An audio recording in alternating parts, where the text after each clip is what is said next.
Good morning दोस्तों। UPSC निर्माण संस्था में आपका स्वागत है। आज हम लोग हालिया खबरों के बारे में जानते हैं। तो उससे संबंधित एक खबर आती है जो GS2 से संबंधित, जो GS2 से संबंधित मामले हैं जो भारतीय राज्य व्यवस्था से आते हैं। क्या भारतीय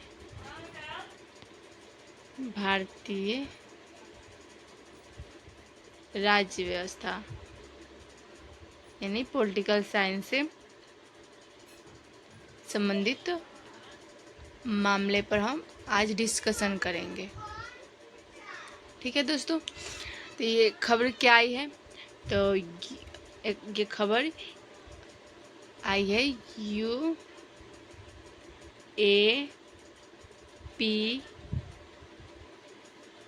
से संबंधित, यानी यूपा से संबंधित। जैसे इसका फुल फॉर्म है यू से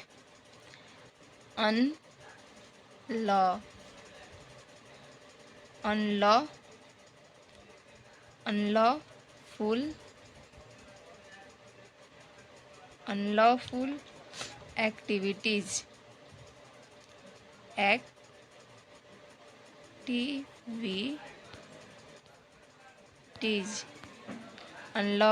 एक्टिविटीज एंड प्रिवेंशन। थोड़ा लंबा चलेगा इसका फुल फॉर्म, थोड़ा आप कर लीजिएगा। Prevention act. क्या है? एक्ट, यानी अनलॉफुल एक्टिविटीज प्रिवेंशन एक्ट, यानी इसका गैर कानूनी गतिविधियां जो है इससे संबंधित ये क्वेश्चन आया है। तो इसे हम पढ़ेंगे। तो अगले स्लाइड में हम देखते हैं कि देखिए हालिया खबर क्या है, ये देखेंगे हम कि इसमें हालिया खबर क्या आती है। क्या है आरोप और मुकदमा? हालिया खबर ये है कि एक आप अगर न्यूज पढ़ते होंगे तो आपने एक डॉट न्यूज एक ऐप, ये मतलब वेबसाइट होगा, उस पर ये जो मुकदमा है वो चलाया गया है हालिया खबर में। तो ये इससे संबंधित क्यों चलाया गया है? ये चलाया जाए जब ये है UAPA में, तो यूपा जब लगाया जाता है किसी पर तो क्या होता है, तो उससे संबंधित गतिविधियाँ, उसके कानूनों के बारे में हम जानेंगे। जैसे क्या है आरोप, यानी आरोप क्या है, इससे संबंधित आरोप क्या है, इसके मुकदमे क्या है। जो मुकदमा आया है ये मुकदमा किससे संबंधित है, इसके बारे में जानेंगे हम। और गैर कानूनी गतिविधियाँ, यानी इसी को UAP जो यूपा है ना, जो यूपा जो अनलॉफुल एक्टिविटीज़ प्रिवेंशन एक्ट जो है उसी का हिंदी है ये जो लिखा है गैर कानूनी अधिनियम, यानी ये जो दिया है गैर कानूनी अधिनियम जो दिया है यहाँ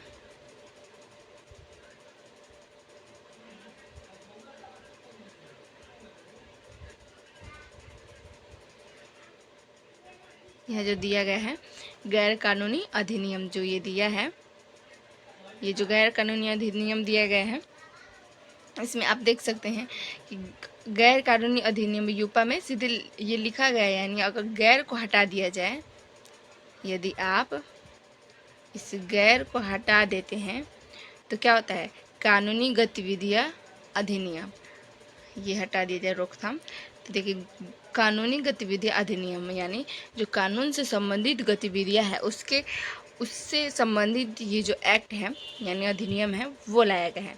अगर हटा दिया जाए, और हम इसे मिटा देते हैं, ये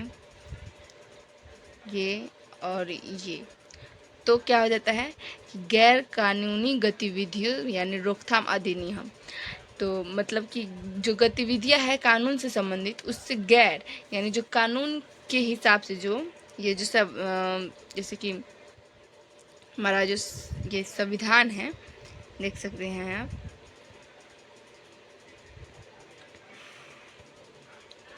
जो हमारा संविधान है, यानी गैर कानूनी, यहाँ पे जो लिखा है गैर कानूनी गतिविधियाँ, इससे जैसे कि हम बताते हैं आपको, ये मान लीजिए ये हमारा संविधान है, ये संविधान है, इसमें जो एक्ट जो अनुच्छेद लिखे गए हैं, इसमें जो एक्ट अनुच्छेद कुछ कानूनें लिखी गई है कि इसके हिसाब से देश चले, एक तो हमारा भारत चले। तो इसके हिसाब से अगर कोई व्यक्ति, इस संविधान के हिसाब से अगर कोई व्यक्ति कार्य नहीं करता है, इस संविधान का उल्लंघन करता है, संविधान में लिखी बातों का जो उल्लंघन करता है, उसे कहते हैं गैर कानूनी गतिविधियाँ के जो गतिविधियाँ होती है से संबंधित इन बातों पर, यानी हमारे संविधान में हर गुनाहों की सज़ा और क्या गुनाहें हैं वो मतलब लिखित रूप में यहाँ पे हमारे भारत में पड़ी हुई है। यानी विश्व का जो सबसे जो विश्व में सबसे जो लिखित संविधान होता है, विश्व का जो लिखित संविधान सबसे बड़ा और सबसे मोटा में, वो हमारे भारत में है। और इसमें जो कानून लिखे हैं और उससे खिलाफ अगर कोई व्यक्ति अगर इस संविधान के खिलाफ जाता है तो इसे गैर कानूनी कहते हैं। तो वही बात यहाँ पे लिखी हुई है कि जो यहाँ पे लिखे है गैर कानूनी गतिविधियाँ, यानी इससे जो गतिविधि यानी जो हम लोग कार्य करते हैं उस पर रोकथाम लगाएगा ये अधिनियम जो है, वे जो यूपीए है, यूपा, वो ये रोकथाम लगाएगा। और कानून की आलोचना की, यानी ये जो कानून बना है, यानी ये जो यूपा जो कानून बना है, ये कानून जो यूपा बना है, ठीक से नहीं हुआ, ये जो कानून ये जो यूपा बना है उस पर आलोचना क्यों हो रही है, यानी इस पर आलोचना क्यों हो रही है। इस आलोचना से संबंधित हम मुद्दे पर बात करेंगे अगले टॉपिक में। और इसमें एक प्रश्न भी देखेंगे हम,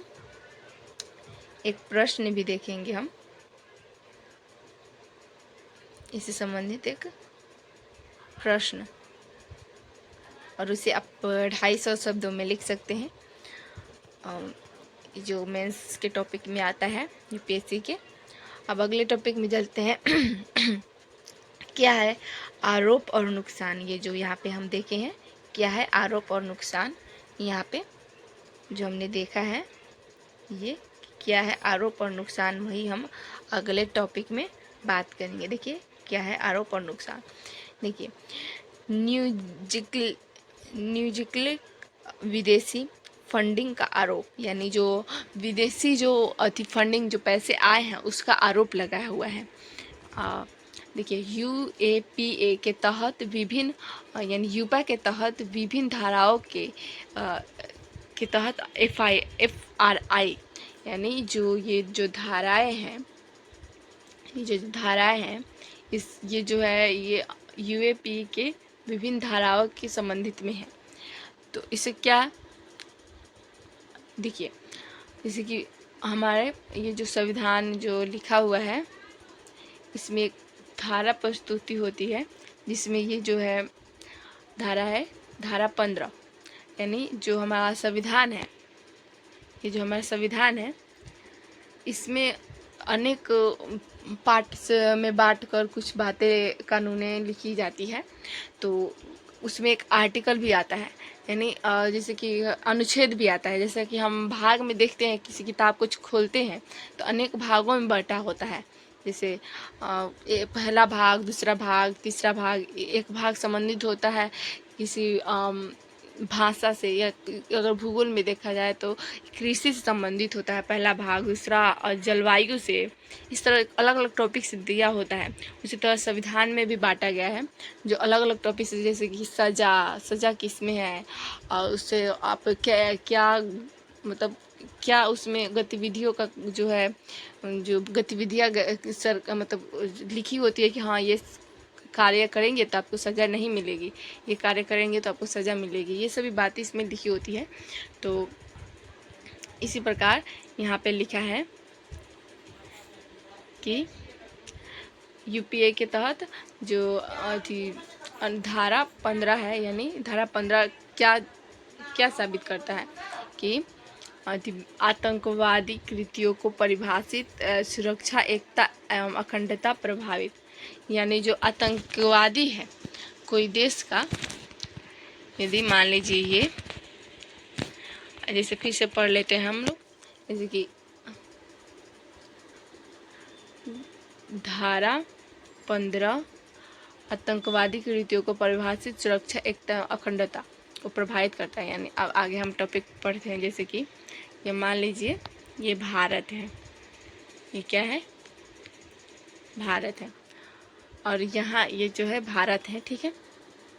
अगर यहाँ का जो व्यक्ति है, इसका कलर दूसरा कर देते हैं,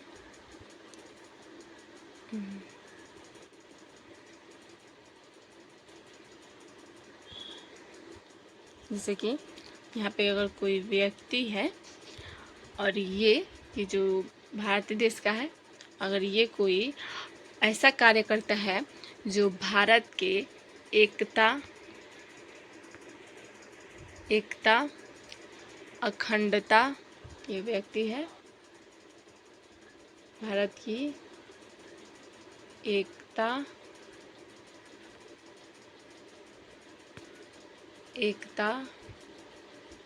अखंडता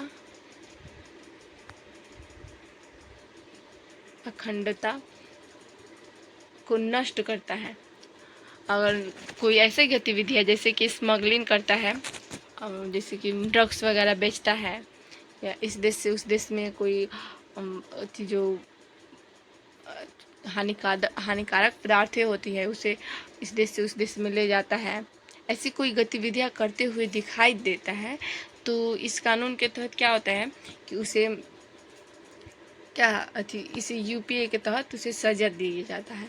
तो इसमें लिखा है यदि कोई व्यक्ति आतंकवादी कैसे घोषित होगा, तो वो अपनी कृत्य यानी कोई कार्य, यदि कोई व्यक्ति है ये अपना कार्य ऐसा कृत्य करे, यानी कोई ऐसा कार्य करे,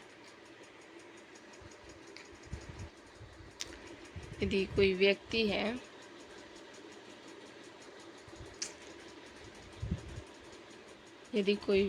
है ये ऐसा कार्य करे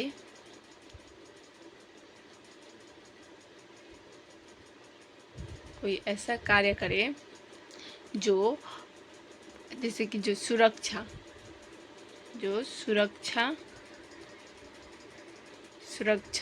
एकता अखंडता को प्रभावित करे। जैसे हमारे संविधान में लिखा हुआ है हम भारत के लोग लिखा हुआ है, जैसे शुरुआती से लिखा हुआ है,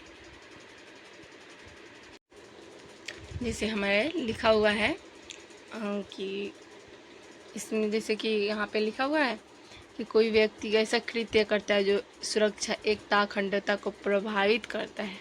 यानी ये बातें कहाँ से ली गई है, तो संविधान है, ये जो संविधान है इसकी एक खाका तैयार किया गया था जो जवाहरलाल नेहरू ने किया था। तो उन्होंने एक प्रस्तुत किया था क्या, प्रस्तावना। इस प्रस्तावना के अंतर्गत संविधान के सभी निचोड़ बातें इसमें सम्मिलित हैं। इसे लिखा हम भारत के लोग भारत को, इसे लिखा है हम भारत के लोग भारत को एक संपूर्ण प्रभुत्व संपन्न समाजवाद पंथनिरपेक्ष लोकतांत्रिक गणराज्य, हम भारत के लोग भारत को एक संपूर्ण प्रभुत्व संपन्न प्रभुत्व संपन्न समाजवादी पंथ निरपेक्ष लोकतांत्रिक गणराज्य बनाने के लिए तथा उसके समस्त नागरिकों को सामाजिक आर्थिक और राजनीतिक न्याय विचार अभिव्यक्ति विश्वास धर्म और उपासना की स्वतंत्रता प्रतिष्ठा और अवसर की समानता प्राप्त कराने के लिए तथा उन सब में व्यक्ति की गरिमा और राष्ट्र की एकता एवं अखंडता। देखिए ये जो देखिए राष्ट्र की एकता अखंडता लिखा हुआ है, यानी भारत की राष्ट्र की एकता अखंडता पर आँच नहीं आना चाहिए। यानी अगर कोई व्यक्ति भारत की एकता अखंडता पर प्रतिहार करता है तो इसे जो हमारे भारत में जो प्रस्तावना लिखा है इसका उल्लंघन होता है और इसी के तहत उसे आतंकवादी घोषित किया जा सकता है। इसी की पूरा हम इसका सेंटेंस पढ़ लेते हैं। अगर पढ़ते हैं तो राष्ट्र की एकता एवं अखंडता सुनिश्चित करने वाली बंधुता को बढ़ाने के लिए दृढ़ संकल्प होकर अपनी इस संविधान सभा में आज तारीख 26 नवंबर 1949 ईस्वी के मिति मार्ग शीर्ष शुक्ला सप्तमी संवत 2006 विक्रमी को द्वारा इस संविधान को अंगीकृत अधिनियमित और आत्मार्पित करते हैं। जैसे लिखा हुआ है इस उद्देशिका में, आपने पढ़ भी लिया तो आपको विश्वास हो गया होगा कि ये प्रस्तावना में लिखा हुआ है, तभी ये यहाँ पे बात कर रहा है किसके लिए। इसके ये जो यहाँ पे लिखा हुआ है सुरक्षा, यहाँ पे थोड़ा पतला करते हैं, जैसे कि सुरक्षा एकता एवं अखंडता वहाँ पे लिखा था। एकता एवं अखंडता को प्रभावित करना या प्रस्तावना के संविधान के खिलाफ अगर प्रस्तावना में कोई भी बातें लिखी होती है तो इसके खिलाफ तो सुप्रीम कोर्ट भी कुछ नहीं कर सकता। यहाँ पे उसमें कुछ हल्का सा हेर फेर कर सकता है लेकिन उसमें बदलाव नहीं कर सकता, उसे हटा नहीं सकता। तो इस तरह जैसे कि सुरक्षा एकता की बात करता है तो इसे अगर प्रभावित करता है कोई व्यक्ति, यदि कोई व्यक्ति इसे प्रभावित करता है तो उसे आतंकवादी घोषित किया जा सकता है। और ये किस संविधान के किस पार्ट में लिखा हुआ है, किस धारा में लिखा हुआ है, तो ये लिखा हुआ है धारा 15। इसमें सिर्फ बातें लिखी हुई है कि वो कैसा कार्य करेगा कि वो उसे सज़ा मिलेगी और इस सज़ा के खिलाफ क्या इसे जो कार्य किया है इसके खिलाफ क्या सज़ा मिलेगी वो लिखा है। देखिए इस धारा 16 में लिखा हुआ है। देखिए आतंकवादी कृत्यों के लिए सज़ा निर्धारण, यानी क्या सज़ा दिया गया है, इसे हम पढ़ते हैं। क्या सज़ा दिया गया है तो 5 वर्ष से आजीवन, यानी कम से कम उसे क्या दिया जाएगा, 5 वर्ष से मतलब 5 वर्ष तक एक सज़ा दिया जाएगा। कम से कम 5 वर्ष तक की सज़ा निर्धारण किया गया है, कम से कम 5 वर्ष की सज़ा। और अधिक से अधिक क्या दिया गया है, आजीवन कारावास की सज़ा। क्या आजीवन कारावास की सज़ा दिया गया है, अधिक से अधिक, यानी कम से कम 5 वर्ष की सज़ा और अधिक से अधिक आजीवन कारावास की सज़ा दिया जा सकता है।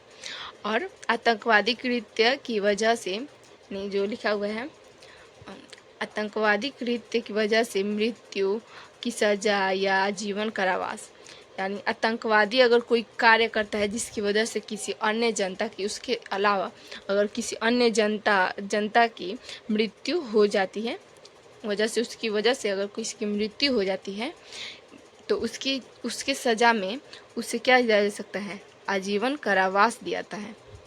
क्या दिला सकता है, आजीवन कारावास। देखिए आतंकवादी कृत्यों की वजह से मृत्यु यानी मृत्यु की सज़ा या आजीवन कारावास दिया सकता है। अगर उससे ये कोई व्यक्ति है, ये कोई कार्य करता है या ड्रग्स बेचता है, यानी ड्रग्स की सप्लाई करता है, किसी व्यक्ति को देता है और इस ड्रग्स की वजह से किसी व्यक्ति की मृत्यु हो जाती है तो इसके खिलाफ में इसे आतंकवादी घोषित कर दिया जाएगा और इसे मृत्यु की जो सज़ा है वो भी दिला सकती है। इस पार्ट में हमने क्या देखा, इतना सब बातें देखी और दिखा है गैर कानूनी, लिखा है गैर कानूनी गतिविधि यानी रोकथाम। इस गैर कानूनी जो गतिविधियां हैं इससे संबंधित क्या जो है उसके बारे में देखते हैं कि किस तरह से रोकथाम किया जा सकता है, इसे कैसे ये कार्य थी गतिविधियों में आती है। देखिए, वैकल्पिक कानूनी फ्रेमवर्क पारंपरिक फ्रेमवर्क से अलग है, यानी कोई भी अगर सज़ा या कोई भी अगर प्रावधान आता है ये सबसे अलग है प्रावधान।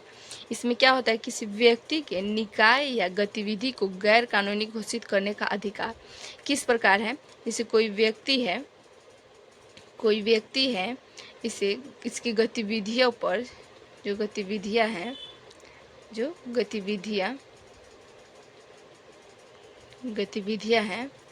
इससे गैर कानूनी घोषित करने का कैसे मतलब कोई कार्य करता है तो इसे गैर कानूनी कैसे घोषित किया जा सकता है। अगर हम कोई कार्य करते हैं तो इसे गैर कानूनी कैसे घोषित किया जा सकता है, तो इसका अधिकार किसे है। तो यदि किसी देश में मतलब किस तरह वो कार्य करेगा तो उसे गैर कानूनी घोषित कर दिया जाएगा और उसे आतंकवादी घोषित कर जा सकता है। तो यदि जो देश में अलगाववाद की भावना, अगर कोई देश है, ये देश है हमारा भारत, अगर इस देश में अगर कोई जनता है यहाँ पे कोई जनता है और इसमें ये व्यक्ति जो है इसमें अलगाववाद की भावना उत्पन्न करता है, उत्पन्न करता है, तो ये जो व्यक्ति है ये आतंकवाद की श्रेणी में रखा जा सकता है। ये बातें ये करने की चाह रहा है। और कहाँ गया वो, ठीक है। और दूसरी स्लाइड में क्या लिखा है, गिरफ्तार के बाद इस व्यक्ति का क्या हाल होगा, ये हम हजरे देखते हैं इसका। गिरफ्तार के बाद 180 दिन में आरोप पत्र है उसे दाखिल करा जा सकता है। जैसे कि कोई व्यक्ति होता है, अगर उसे कोई सज़ा दिया जाता है, मतलब कोई आरोपित है, उससे अगर वो किसी कानून के हाथ में आता है, किसी पुलिस के हाथों में आता है, यदि कोई पुलिस के हाथों में आता है तो उसे ये कैसे जो आरोपित जो बिल एक पत्र जारी करा जाता है कि ये आरोपित है या नहीं, तो ये 180 दिन में जो जांच पड़ताल करके भी दे सकता है या इससे अधिक भी समय मांग सकता है। यानी 180 दिन से अधिक भी ये समय चाहता है कि 180 दिन से अधिक समय लेकर और इसे मतलब आतंकवादी घोषित किया जाता है, इसे सबूत के आधार पे। तो इससे सबूत नहीं मिलता है, ठोस सबूत, तो उससे ये 180 दिन से अधिक भी समय ले सकता है, ठीक है। आज जबकि जो अगर अथी होता है, अगर सामान्य जो आरोपित होता है इसे 60 से 90 दिन तक जो होता है 60 से 90 दिन का समय दिया जाता है उसे आरोपित घोषित करने के लिए। तो इससे ये साबित हो रहा है, देखिए इससे कितना कठिन हो रहा है। अति भारतीय और विदेशी नागरिकों दोनों पर मुकदमा विदेश में अपराधों पर भी लागू। जैसे कि ये कोई देश है, कोई क्या अपना भारत ही है, जैसे अपना भारत है, ये जो अपना भारत है अगर इससे जो सटा हुआ जो ये चाइना है, देखिए ये जो अपना भारत है इससे सटा ये चाइना है। और यहाँ के लोग अगर यहाँ के जनता को अगर भड़काता है,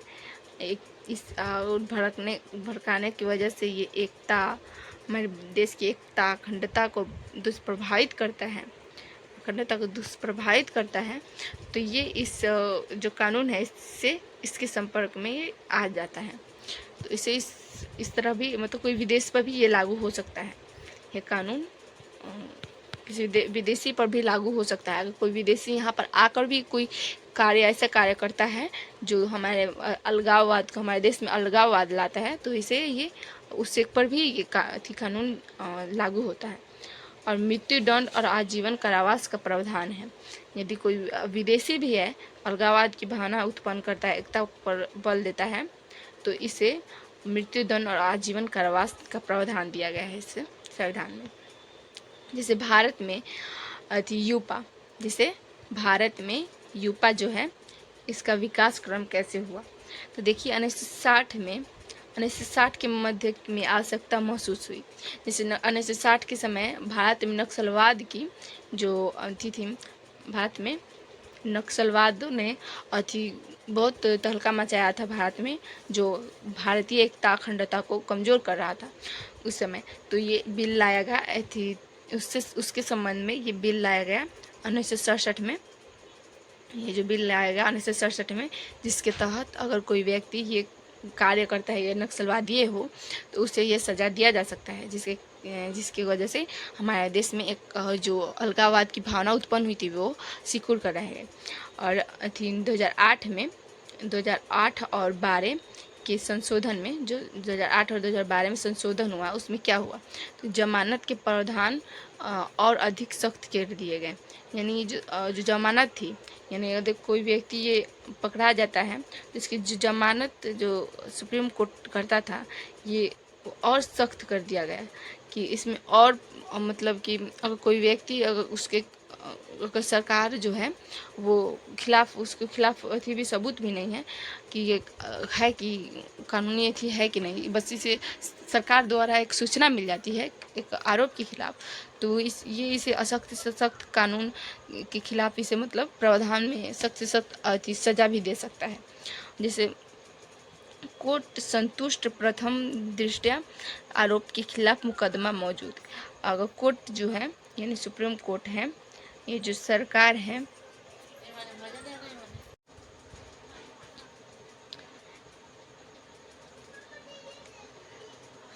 प्रथम दृष्टया में आरोपी मतलब क्या समझा रही थी, जैसे कि ये जो है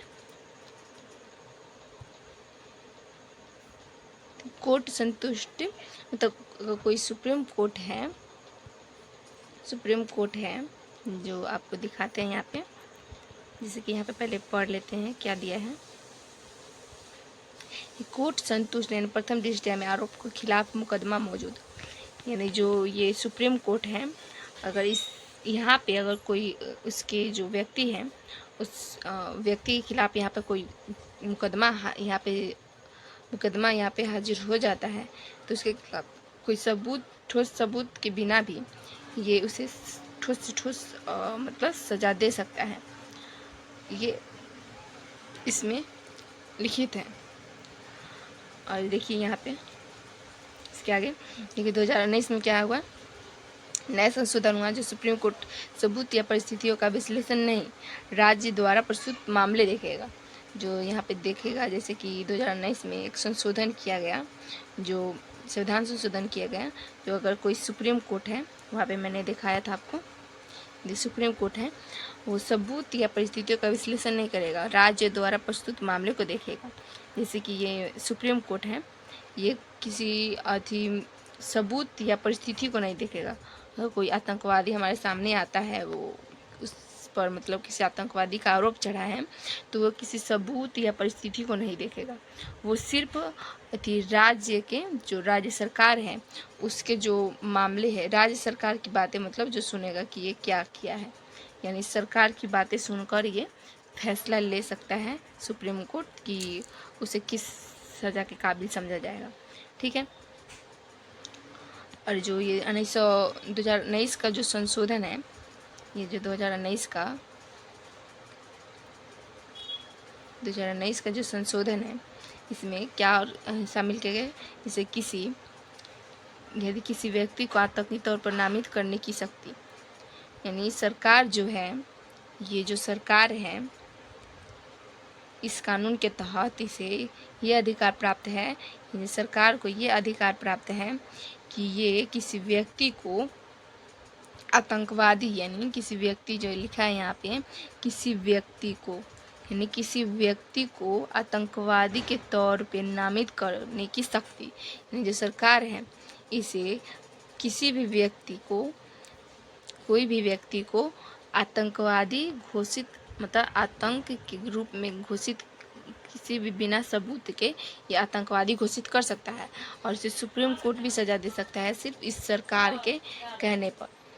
ठीक है। कोई सरकार है तो वो किसी भी व्यक्ति को थी आतंक के रूप में घोषित करके उसे बिना साबित किए हुए भी इसे आतंकी बना सकता है। ठीक है, संविधान के तहत। यानी आतंकवादी कृत्य में हिस्सा, तैयारी में बढ़ावा। जैसे कि आतंकवादी कृत्य में हिस्सा, तैयारी में मदद, आतंक को बढ़ावा। यानी आतंकी जो है, ये जो आतंकवादी से कैसे घोषित किया जा सकता है, तो ये कैसा कार्य करेगा। कोई आतंकवादी है उसमें हिस्सा लेता है, किसी समूह में, आतंकवादी के समूह में हिस्सा लेता है, यह जो व्यक्ति है किसी आतंकवादी में तैयारी करता है, तैयारी में मदद करती है। यदि मतलब मान लीजिए आप किसी कार से जा रहे हैं, तो अगर आप किसी व्यक्ति को बिना जाने पहचाने अगर किसी व्यक्ति को आप लिफ्ट दे देते हैं और वो आतंकवादी निकलता है, तो इस कृत्य में आपको क्या सज़ा मिलेगी? क्या आप आतंकवादी घोषित हो जाएंगे? तो इससे संबंधित जैसे कि आतंकवादी को बढ़ावा देना, अगर आप किसी व्यक्ति को आतंकवादी में बढ़ावा देते हैं तो इसमें आप आतंकवादी में गिनती आ सकते हैं। और एनआई महानिदेशक जैसे कि आरोपी संस्था व्यक्ति की संपत्ति जब्त करने का अधिकार है।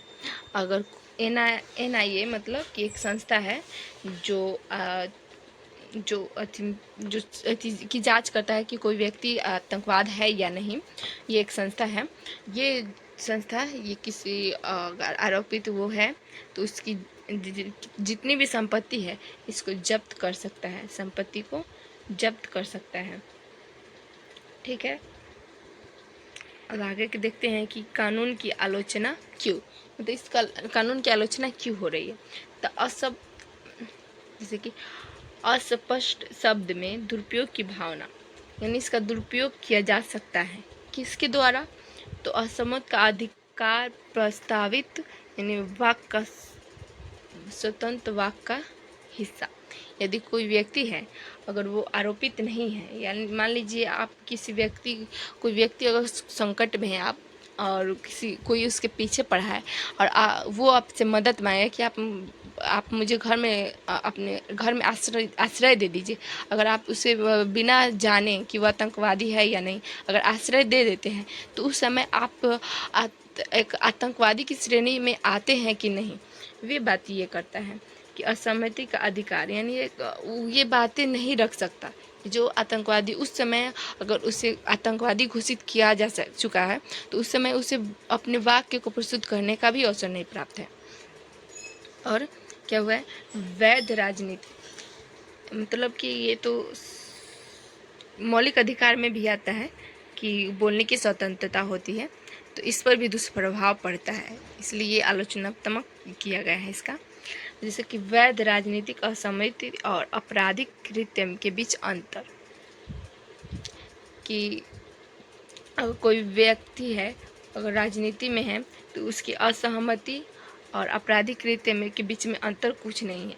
जैसे सजा के तौर पे, जैसे कि इसकी बुराई क्या है आपको स्पष्ट शब्दों में बताए तो कोई भी सरकार है, अगर कोई सरकार है जैसे वो अगर अपने जो विपक्षीय पार्टी, यदि कोई सरकार है तो जो सरकार है अगर अपनी विपक्षी पार्टी को हराना चाहता है तो ये क्या करेगा, इसके खिलाफ ये सरकार क्या करेगा, ये यू पर लगा सकता है, इसका दुरुपयोग कर सकता है।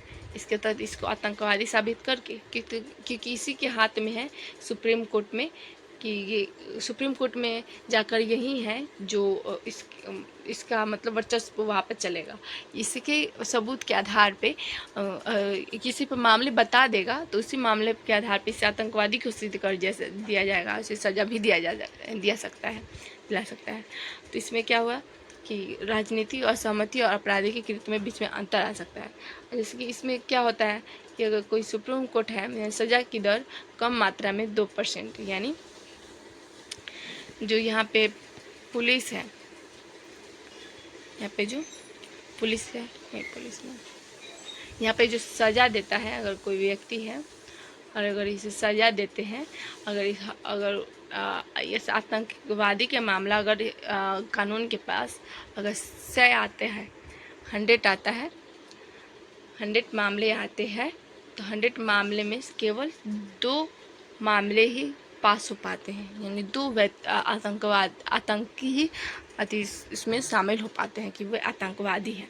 यानी जो 98 मामले हैं वो सरकार ऐसे ही लाती है अपने विपक्षी दल को गिराने के लिए। अगर सरकार के खिलाफ कोई व्यक्ति, अगर भारत मान लीजिए यह देश है और इस देश में कोई कृत्य हो रहा है जो देश के अखंडता मतलब किसी व्यक्ति की मौलिक अधिकार या कुछ चीज़ें छीन रहा है, तो इसके खिलाफ अगर कोई व्यक्ति अगर बोलता भी है तो सरकार के खिलाफ बोलता भी है तो वो क्या करेगा, इसके खिलाफ ये असहमति लाएगा और सुप्रीम कोर्ट में जाकर इसे आतंकवादी भी घोषित कर जा सकता है, क्योंकि ये अखंडता और एकता की बात आ जाती है बीच में। इस आधार पे, छोटी छोटी आधार पे भी सरकार क्या कर सकता है कि ला सकता है ये अधिनियम। जैसे कि यहाँ पे लिखा है संघवाद को प्रभावित पुलिस राजस्व का विषय, यानी जो ये संघवाद को भी प्रभावित करता है। संघवाद का मतलब कि एक त्रिकोणाकार जैसे कि देता है, जैसे कि पहले तो राज्य सरकार नहीं, पहले तो केंद्र सरकार, उसके बाद राज्य सरकार, उसके बाद स्थायी सरकार। तो स्थायी सरकार में ये बातें जो है ये जो सज़ा की बातें हैं, अपराधी उसे कैसे घोषित किया जाए। जैसे हम लोग जाते हैं कोर्ट में, तो कोर्ट में पुलिस ये सभी मामले देखता है, देख रेख की जांच करता है, लेकिन ये इस मामले में पुलिस का अधिकार सभी सरकार के पास चला जाता है और सरकार ये कार्य देखता है। यानी जो पुलिस है, ये जो पुलिसें हैं इनका अधिकार छीन लिया जाता है, इनके जो कार्य हैं ये छीन कर इन सरकारों की जो पुलिस है इनका अधिकार जो है, इनका कार्य जो है कि छीन कर एक सरकार को दिया जा चुका है, जो अपराधी घोषित होने के बाद सरकार के हाथों में चला जाता है, इसके हाथों में कुछ नहीं रहता। तो यही कहता है कि पुलिस के अनुसूची में का विषय है कि किसी व्यक्ति को हम सज़ा घोषित करें या उसके अपराधियों को चेक करें या कुछ करें, तो इसकी सज़ा को वो देख लेता है, सरकार देख लेती है। और इसी वजह से इसकी आलोचना की गई है। क्या की गई है? इसकी आलोचना भी की गई है। ठीक है, तो इससे संबंधित हम प्रश्न पे आते हैं कि नागरिक समाज द्वारा सदैव ही, जो नागरिक समाज है, जो ये नागरिक समाज है वो सदैव ही मतलब यूपा जो है इसकी आलोचना करता है। ठीक है, इसकी आलोचना करता है। क्या करता है? इसकी आलोचना करता है, की जाती है, क्योंकि यह असहमति की संवैधानिक स्वतंत्रता है। ये जो है असहमति की संवैधानिक स्वतंत्रता है, कानून के शासन और भी निष्पक्ष सुनवाई के विपक्ष है। टिप्पणी कीजिए 250 शब्दों में। इस प्रश्न को आप लिखकर जरूर आइएगा। तो नमस्ते दोस्तों, अगले टॉपिक पे हम इससे भी और अच्छे से हम आपको समझाने की कोशिश करेंगे कि कैसे अधिक से अधिक समझाकर हम अधिक से अधिक आपसे क्वेश्चन लिखवा सकें।